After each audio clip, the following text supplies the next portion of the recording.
Lecture du livre La Grande Controverse d'Ellen White. Chapitre 7.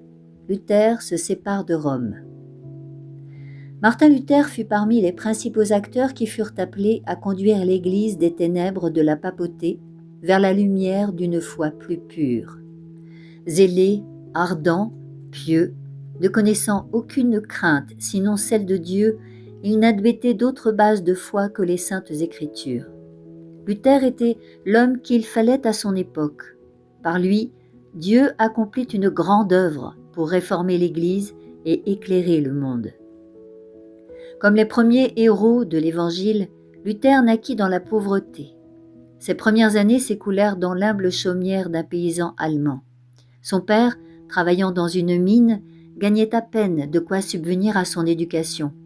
Il désirait en faire un avocat.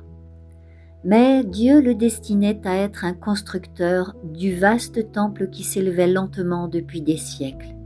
Épreuves, privations et sévères disciplines furent l'école par laquelle la sagesse infinie le prépara pour l'importante mission de sa vie.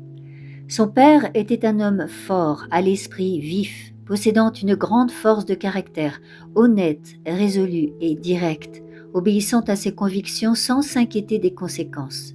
Son grand bon sens l'avait mis en défiance à l'égard de la vie monastique. Aussi, lorsque son fils entra au monastère sans son autorisation, il en fut vivement peiné et ne se réconcilia avec lui que 2 ans plus tard, sans avoir changé d'opinion. Les parents de Luther veillaient avec soin à l'éducation de leurs enfants, s'efforçant de les instruire dans la connaissance de Dieu et la pratique des vertus chrétiennes. Souvent, le jeune homme entendait son père demander dans ses prières que son enfant se souvienne du nom du Seigneur et qu'il contribuât un jour à l'avancement de sa vérité. Saisissant avec empressement toutes les occasions de s'instruire compatibles avec leur vie de labeur, le père et la mère travaillaient sans relâche à préparer leurs enfants en vue d'une vie pieuse et utile. Leur fermeté et leur énergie les portaient parfois à des excès de sévérité. Toutefois, le futur réformateur, reconnaissant qu'il s'était parfois trompé, trouva plus tard dans cette discipline plus à apprécier qu'à blâmer. À l'école où il fut envoyé dans sa jeunesse, Luther fut traité durement, parfois même avec violence. La pauvreté de ses parents l'obligea, après avoir quitté la maison paternelle pour aller étudier dans une autre ville, à chanter de porte en porte pour obtenir de la nourriture. Il souffrit souvent de la faim. Les sombres idées superstitieuses de la religion qui dominaient à l'époque jetaient l'effroi dans son cœur. Il se couchait le soir, le cœur lourd, considérant en tremblant un avenir obscur, sans cesse terrorisé à la pensée d'un Dieu ressemblant à un juge sévère et implacable, à un cruel tyran plutôt qu'à un tendre Père céleste. Malgré 1000 raisons d'être découragé, il allait hardiment de l'avant à la conquête de l'idéal moral et intellectuel vers lequel il se sentait attiré. Il avait soif de connaissances et son caractère pratique et sérieux lui faisait préférer le solide et l'utile au clinquant et au superficiel. Entré à 18 ans à l'université d'Erfurt, Luther vit sa condition s'améliorer considérablement et son avenir devenir meilleur que dans ses jeunes années. Grâce à leur assiduité au travail et à leurs économies, ses parents avaient acquis davantage de moyens et purent dès lors subvenir à tous ses besoins. De plus, l'influence d'amis judicieux avait quelque peu atténué les tristes conséquences de sa première éducation. S'appliquant à l'étude des meilleurs auteurs, il s'appropria leurs plus profondes pensées et fit sienne la sagesse des sages. Très tôt, sous la dure discipline de ses précédents professeurs, il s'était déjà distingué. Mais lorsqu'il se trouva dans une ambiance favorable, son esprit se développa rapidement. Une excellente mémoire, une imagination vive, une grande force de raisonnement et une application inlassable le placèrent bientôt au premier rang parmi ses camarades. La discipline intellectuelle mûrit son entendement, développa en lui une capacité de réflexion et une finesse de perception le préparant aux futurs conflits de sa vie. La crainte de Dieu qui habitait le cœur de Luther l'armait de persévérance dans ses desseins et lui inspirait une profonde humilité devant Dieu. Pleinement conscience de sa dépendance de l'aide divine, il commençait chacune de ses journées par la prière, tandis que son cœur s'élevait continuellement vers Dieu pour lui demander direction et soutien. « Bien prier », avait-il coutume de dire, est plus qu'à moitié étudiée. Extrait de Histoire de la Réformation du XVIe siècle, livre 2, chapitre 2, de Merle d'Aubigné. En parcourant la bibliothèque de l'université, Luther y trouva une Bible en latin. Jamais il n'avait vu ce livre. Il en ignorait même l'existence. Il avait entendu lire au service religieux des passages des évangiles et des épîtres, et il supposait que cela constituait toute l'écriture. Pour la première fois, il contemplait la parole de Dieu dans sa totalité. C'est avec un étonnement mêlé de crainte qu'il tournait les pages sacrées. Le cœur battant, le pouls accéléré, et il s'interrompait pour s'écrier « Oh, si Dieu voulait un jour me donner à moi un tel livre !» Idem, livre 2, chapitre 2. Les anges du ciel se tenaient à ses côtés, et les rayons de lumière émanant du trône de Dieu révélaient à son esprit les trésors de la vérité. Il avait toujours craint d'offenser Dieu, mais maintenant, la conviction profonde de sa condition de pécheur s'emparait de sa conscience plus fortement que jamais. Son désir de s'affranchir du péché et de trouver la paix avec Dieu le conduisit à entrer dans un couvent et à se consacrer à la vie monastique. Là, il fut astreint aux travaux les plus humiliants et dut même aller mendier de porte en porte. À l'âge où l'on éprouve le plus grand besoin d'être considéré et apprécié, Luther aurait pu être découragé de se voir contraint d'accomplir ses fonctions humbles et de nature à mortifier cruellement ses sentiments naturels, mais il supportait patiemment cette humiliation qu'il estimait nécessaire à cause de ses péchés. Tous les instants qu'il pouvait dérober à ses devoirs journaliers, à son sommeil et même à ses maigres repas étaient consacrés à l'étude. La parole de Dieu surtout faisait ses délices. Il avait trouvé un exemplaire de la Bible enchaîné à la muraille du couvent et il se rendait souvent en cet endroit pour le lire. De plus en plus accablé par le sentiment de ses péchés, il continuait à chercher la paix et le pardon par ses propres œuvres. Il mena une vie très rigoureuse, s'efforçant par des jeûnes, des veilles et des flagellations d'assujettir sa nature impie, dont la vie monacale ne lui apportait aucun soulagement. Soupirant après une pureté de cœur qui lui apporta l'approbation de Dieu, il ne reculait devant aucune pénitence. « Vraiment, écrivait-il plus tard, j'ai été un moine pieux et j'ai suivi les règles de mon ordre plus sérieusement que je ne saurais l'exprimer. Si jamais moine eût pu entrer dans le ciel pour sa moinerie, certes, j'y serais entré. Si cela eût duré longtemps encore, je me serais mortifié jusqu'à la mort. » Ces mortifications altérèrent profondément sa santé. Il devint sujet à des évanouissements dont les suites devaient se faire sentir jusqu'à la fin de sa vie. En dépit de tous ses efforts, il n'éprouva aucun soulagement et se trouva bientôt au bord du désespoir. Alors que tout paraissait perdu pour Luther, Dieu lui suscita un ami secourable en la personne du pieux Stoppitz, qui l'aida à comprendre la parole de Dieu, l'exhorta à ne pas rester centré sur lui-même et le supplia de ne plus contempler le châtiment infini qui résulte de la violation de la loi divine, mais de regarder vers Jésus, son Sauveur, prêt à pardonner ses péchés. « Au lieu de te martyriser pour tes fautes, lui dit-il, jette-toi dans les bras du Rédempteur. Confie-toi en lui, en la justice de sa vie et en sa mort expiatoire. Écoute le Fils de Dieu. Il est devenu homme pour te donner l'assurance de la faveur divine. Aime celui qui t'a aimé le premier. » Extrait de Histoire de la Réformation du XVIe siècle, de Merle d'Aubigné. Livre 2, chapitre 4. Ainsi parla ce messager de miséricorde. Ces paroles furent une profonde impression sur Luther. Après bien des luttes contre les erreurs qu'il avait si longtemps caressées, il finit par saisir la vérité et le calme entra dans son âme angoissée. Luther fut ordonné prêtre et fut appelé à quitter le couvent pour aller occuper une chaire de professeur à l'université de Wittenberg. Là, il s'appliqua à l'étude des Écritures dans les langues originales. Puis, dans un cours public, il se mit à expliquer la Bible en prenant successivement le livre des psaumes, les évangiles et les épîtres. Des foules d'auditeurs émerveillés venaient l'écouter. Stoppitz, à la fois son ami et son supérieur, le pressa de monter en chaire pour prêcher la parole de Dieu. Luther hésitait, se sentant indigne de parler au peuple au nom du Christ. Ce ne fut qu'après une longue résistance qu'il céda aux pressantes sollicitations de ses amis. Il était déjà expert dans les Écritures et la grâce de Dieu reposait sur lui. Il captivait ses auditeurs par son éloquence.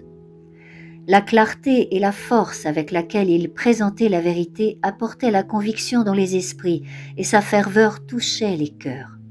Fils dévoué de l'Église papale, Luther n'avait aucune intention que ce fût autrement. La providence divine l'appela à se rendre à Rome. Il fit ce voyage à pied, logeant dans les monastères qu'il trouvait sur sa route. En Italie, s'étant arrêté dans un couvent, il fut surpris par la richesse, la magnificence et le luxe qui s'y étalaient. Jouissant de revenus princiers, les moines vivaient dans de splendides appartements, portaient de magnifiques robes de prise et festoyaient devant une table somptueuse. Le moine de Wittenberg était rempli de pénibles doutes, voyant le contraste entre cette scène et sa vie de labeur et de renoncement. Il devenait perplexe. Enfin, il aperçut dans le lointain la ville aux 7 collines. Saisi d'une profonde émotion, il se prosterna en terre et s'écriant « Rome sainte, je te salue !»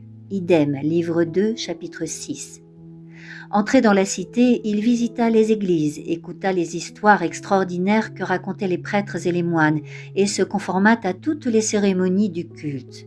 Partout, ses yeux rencontraient des scènes qui le remplissaient d'étonnement et d'horreur. L'iniquité s'étalait dans tous les rangs du clergé.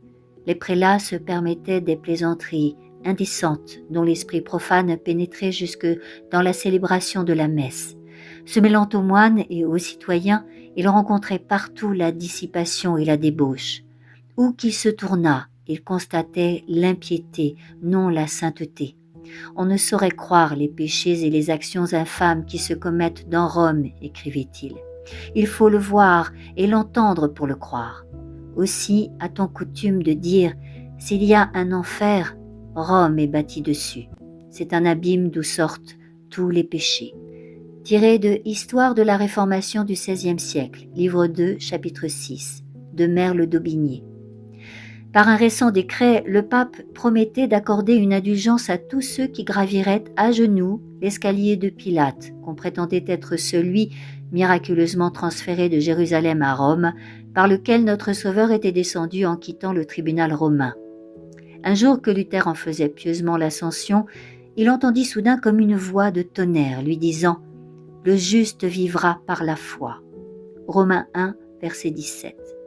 Se levant brusquement sur ses pieds, il s'éloigna rapidement, honteux et horrifié. Depuis lors, ces paroles impressionnèrent toujours son âme. Dès ce moment, il vit plus clairement que jamais combien il est erroné de se confier dans les œuvres humaines pour trouver le salut. Il comprit aussi la nécessité d'une foi fidèle dans les mérites du Christ. Ses yeux étaient dessillés, et cela pour toujours sur les illusions de la papauté. En détournant son visage de la ville de Rome, il en avait détourné son cœur, et à partir de ce jour, l'abîme qui l'en séparait devait aller en s'élargissant jusqu'à ce qu'il se sépare complètement de l'Église papale. À son retour de Rome, Luther reçut de l'université de Wittenberg le titre de docteur en théologie.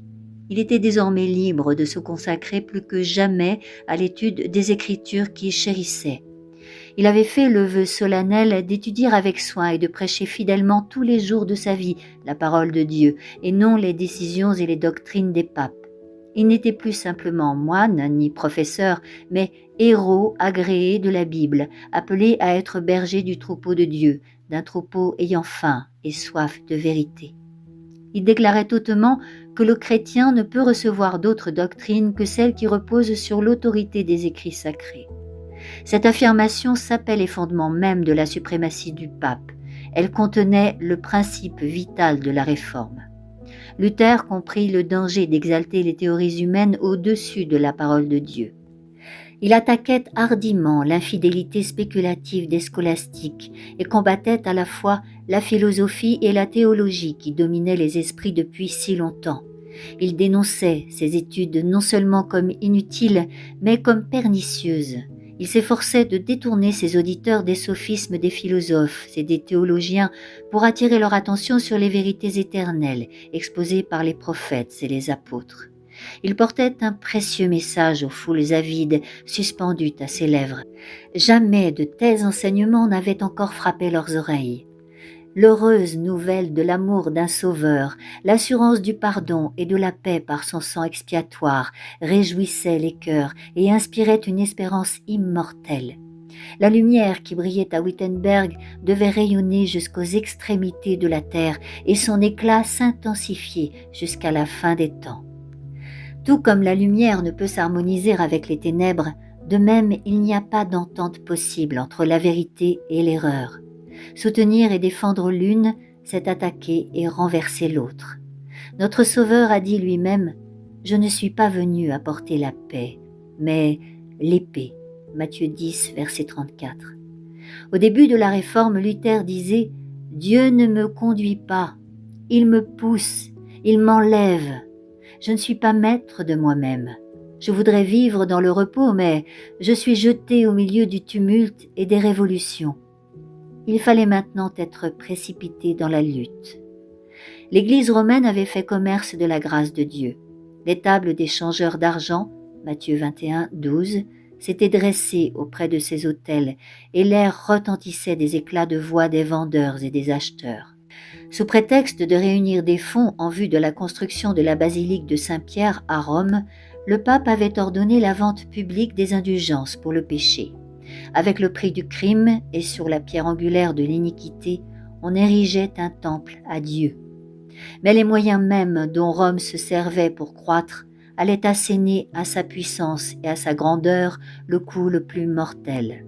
Ce trafic allait susciter à la papauté son ennemi le plus résolu et le plus redoutable, et déclencher une bataille qui allait ébranler le trône papal au point de faire chanceler la triple couronne sur la tête du pontife. C'est Jean Tetzel qui fut choisi pour la vente des indulgences en Allemagne. Accusé des délits les plus vils contre la société et contre la loi de Dieu, il avait réussi à se soustraire au juste châtiment de ses crimes. Il fut désigné pour exécuter les projets intéressés et sans scrupule du pape. Débitant des histoires invraisemblables et des contes merveilleux, il mentait effrontément à un peuple ignorant, crédule et superstitieux qui, s'il avait été en possession de la parole de Dieu, ne se serait pas laissé tromper de la sorte. Mais on avait privé les gens des saintes écritures pour les tenir sous le joug de la papauté et les employer à accroître les richesses et la puissance des ambitieux dirigeants. Extrait de A Compendium of Ecclesiastical History, chapitre 4, section 1 à 5, de Johann Carl Ludwig Gisler. Quand Tetzel entrait dans une ville, un héros allait devant lui et criait « La grâce de Dieu et du Saint-Père est à votre porte !» Extrait de Histoire de la Réformation du XVIe siècle, livre 3, chapitre 1, de Merle d'Aubigné. Et le peuple d'accueillir l'imposteur blasphémateur comme s'il avait été Dieu lui-même venu sur terre. L'infâme marché s'ouvrait dans l'Église. Du haut de la chair, Tetzel vantait les indulgences comme le plus précieux don de Dieu. Il déclarait qu'en vertu de ces certificats de pardon, tous les péchés que l'acheteur désirait commettre par la suite lui seraient pardonnés. La repentance même n'était pas nécessaire. Idem, livre 3, chapitre 1. De plus, il assurait à ses auditeurs que les indulgences n'avaient pas seulement le pouvoir de sauver les vivants, mais aussi les morts. Au moment même où l'argent tintait au fond du coffre, l'âme pour laquelle on avait payé s'échappait du purgatoire et s'envolait vers les cieux. Extrait de History of the Reformation, volume 1, page 96, de Karl Rudolf Hagenbach. Quand Simon le magicien avait autrefois offert de l'argent aux apôtres en échange du don des miracles, Pierre lui avait dit « Que ton argent périsse avec toi, parce que tu as cru que le don de Dieu s'acquérait à prix d'argent. » Acte 8, verset 20. Mais l'offre de Tetzel était acceptée avec empressement par des milliers de gens. L'argent et l'or affluaient dans ses caisses. Un salut à prix d'argent est plus facile à obtenir que celui qui exige la repentance, la foi et des efforts persévérants pour résister au péché et le surmonter. La doctrine des indulgences trouva cependant des contradicteurs dans l'Église romaine. C'étaient des hommes savants et pieux qui n'accordaient aucune confiance à des prétentions aussi contraires à la raison et à la révélation. Mais aucun prélat n'osait élever la voix contre ce trafic inique. Le malaise commençant à se faire sentir, plusieurs se demandaient avec angoisse si Dieu ne susciterait pas quelque instrument pour purifier son Église. Bien que Luther fût encore un fervent papiste, il était rempli d'horreur à l'ouïe des déclarations blasphématoires des marchands d'indulgence. Plusieurs membres de sa propre congrégation, qui avaient acheté des certificats de pardon, vinrent bientôt vers leur pasteur pour confesser leurs divers péchés et lui en demander l'absolution, non pas qu'ils en eussent des remords sincères et désiraient une réforme, mais uniquement en vertu de leurs indulgences. Luther le leur refusa et leur déclara tout net que sans repentance et sans réforme, ils périraient dans leurs péchés. Très perplexes, ces gens se hâtèrent de retourner vers Tetzel pour l'informer que leur confesseur avait refusé ses certificats de pardon. Quelques-uns même demandaient avec audace le remboursement de leur argent. À cette nouvelle, Tetzel fut rempli de colère. Il prononça de terribles imprécations. Il fit allumer des feux sur les places publiques en déclarant qu'il avait reçu du pape l'ordre de brûler tous les hérétiques qui oseraient s'opposer à ses très saintes indulgences. Extrait de Histoire de la Réformation du XVIe siècle, livre 3, chapitre 4, de Merle d'Aubigné. Luther entra alors hardiment dans la lice comme champion de la vérité. Du haut de la chaire, il fit entendre de sérieux et solennels avertissements. Présentant aux gens la nature odieuse du péché, il leur enseigna qu'il est impossible à l'homme, par ses propres œuvres, d'atténuer sa culpabilité ou d'éviter sa punition. Seule la repentance envers Dieu et la foi en Christ peuvent sauver le pécheur. La grâce, don gratuit de Dieu, ne s'obtenant pas à prix d'argent, Luther conseillait à ses auditeurs non d'acheter des indulgences, mais de compter avec foi sur un Rédempteur crucifié.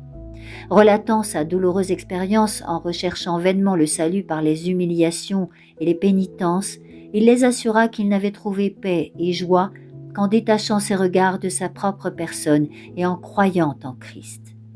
Tetzel continuant son trafic et ses prétentions impies, Luther résolut de protester énergiquement contre ces criants abus. L'occasion se présenta bientôt. L'église du château de Wittenberg possédait plusieurs reliques qu'on exhibait aux yeux du peuple à l'occasion de fêtes religieuses. Ces jours-là, une indulgence plénière était accordée à ceux qui, après avoir visité l'église, faisaient leur confession. L'affluence à ces fêtes était considérable. L'une des plus importantes, celle de la Toussaint, approchait. La veille, Luther, rejoignant les foules sur le chemin de l'église, afficha sur la porte un papier sur lequel on pouvait lire 95 thèses contre la doctrine des indulgences. Il se déclarait prêt à les défendre le lendemain à l'université contre toute personne qui croirait devoir les attaquer. Ces propositions attirèrent l'attention générale. Elles furent lues, relues et répétées dans toute la région. Une grande agitation régnait à l'université et dans toute la ville. Ces thèses établissaient que le pouvoir de pardonner les péchés et d'en remettre la peine n'avait jamais été confié, ni au pape, ni à aucun homme. La vente des indulgences n'était qu'un moyen artificieux d'extorquer de l'argent, profitant de la superstition du peuple, qu'une ruse de Satan pour détruire les âmes qui porteraient crédit à ses prétentions mensongères. Luther y démontrait clairement que l'évangile du Christ est le trésor le plus précieux de l'Église et que la grâce de Dieu qui s'y révèle est gratuitement accordée à quiconque la recherche par la repentance et par la foi. Les thèses de Luther sollicitaient le débat, mais personne n'osa relever le défi. Ces propositions se répandirent en quelques jours dans l'Allemagne et en quelques semaines dans toute la chrétienté. Un grand nombre de romanistes pieux qui s'étaient lamentés et avaient pleuré au sujet des terribles iniquités qui dominaient dans l'Église, sans entrevoir aucun moyen d'arrêter leur progrès, lurent ces thèses avec une grande joie. Ils y reconnaissaient la voix de Dieu. Ils eurent l'impression que le Seigneur avait miséricordieusement étendu sa main pour arrêter le flot de la corruption provenant du siège papal de Rome. Des princes et des magistrats se réjouirent secrètement de ce qu'un frein allait être mis à la puissance arrogante qui déniait au monde le droit d'en appeler de ses décisions. En revanche, les foules attachées au péché et à la superstition furent terrifiées en voyant que les sophismes qui avaient clamé leur crainte étaient balayés. Transportés de colère, de rusées ecclésiastiques, furieux de voir leur connivence avec le mal dénoncé et leur profit menacé, s'unirent pour soutenir leur cause. Le réformateur dut faire face à de violents accusateurs. Les uns lui reprochaient d'avoir agi par impulsion et de n'être pas dirigé par Dieu, mais poussé par l'orgueil et la présomption. « Qui ignore, répondait-il, que l'on met rarement une idée nouvelle en avant sans être accusé d'orgueil et de chercher des querelles ? Jésus-Christ et tous les martyrs n'ont-ils pas été mis à mort comme contempteurs de la sagesse du temps et pour avoir avancé des nouveautés sans avoir auparavant humblement consulté les oracles de l'ancienne opinion ? Il ajoutait « Ce que je fais s'accomplira non par la prudence des hommes, mais par le conseil de Dieu. Si l'œuvre est de Dieu, qui l'arrêtera ? Si elle n'est pas de lui, qui la soutiendra ? Non pas ma volonté, ni la leur, ni la nôtre. Que ta volonté se fasse, ô Père Saint qui est dans le ciel. » Extrait de Histoire de la Réformation du XVIe siècle, livre 3, chapitre 6, de Merle d'Aubigné. Je t'invite à la suite et seconde partie de ce chapitre dans le prochain audio.